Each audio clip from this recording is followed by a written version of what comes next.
Sige na. Baka maiwan ka pa sa biyahe. Tay? Kailangan niyo po ba talagang umalis uli?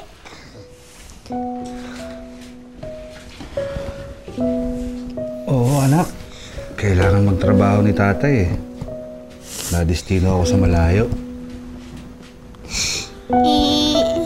Tay, huwag niyo na po akong iwan. Huwag na po kayong umalis. Gusto niyo po, sumama na lang ako sa inyo. Naku anak, hindi pwede. Bawal ang bata doon. Delikado.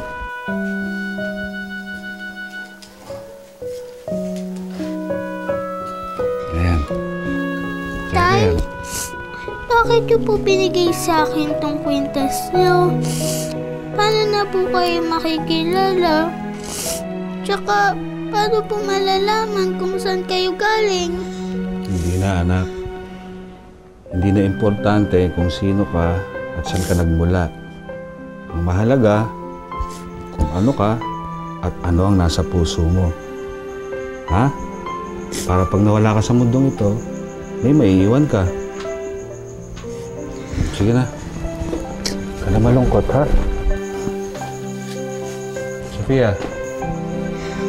Kanain na. Ingat ka. Bye-bye, Tay! Bye-bye po! Uy! Ano pang iniiyak-iyak mo dyan, ha? Bakit pa natatakot kang maiwan? Kasi umalis na yung kakampi mo, yun ba yun? Ha? Kala mo aapihin kita?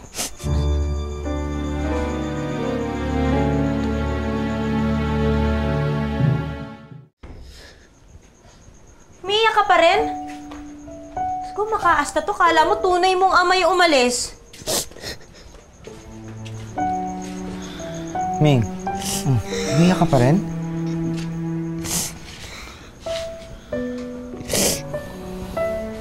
Huwag ka mag-alala. Habang nandito ako, wala makakagalaw sa'yo sa bahay na to.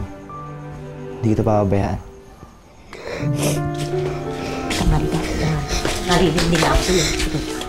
Naririndi na ako sa'yo. Iyak ka ng iyak! Hindi mo tatayong umalis! Wala kang kamag-anak dito sa bahay na to. Naiintindihan mo? Ate, sa ginagawa mo, lalong titigil yung bagay sa bata eh. Hindi ka. Kung makikialam dito. May alam ako isang bagay na makakapagpatigil sa batang to. Charing, makinig ka. Gusto mo bang malaman kung sino ang tunay mong ina? Opo, sino po? Ate, tama ho bang sabihin? Huwag kang makikialam. Pero sabi ni Kuya, huwag niyo na sabihin sa bata.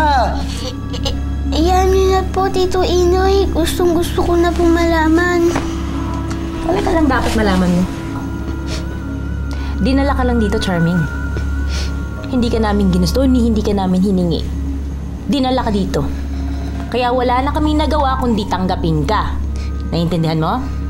Sino pong nagdala sa akin dito? Ang tsa-aleli mo. Siya ngayon ang tanungin mo.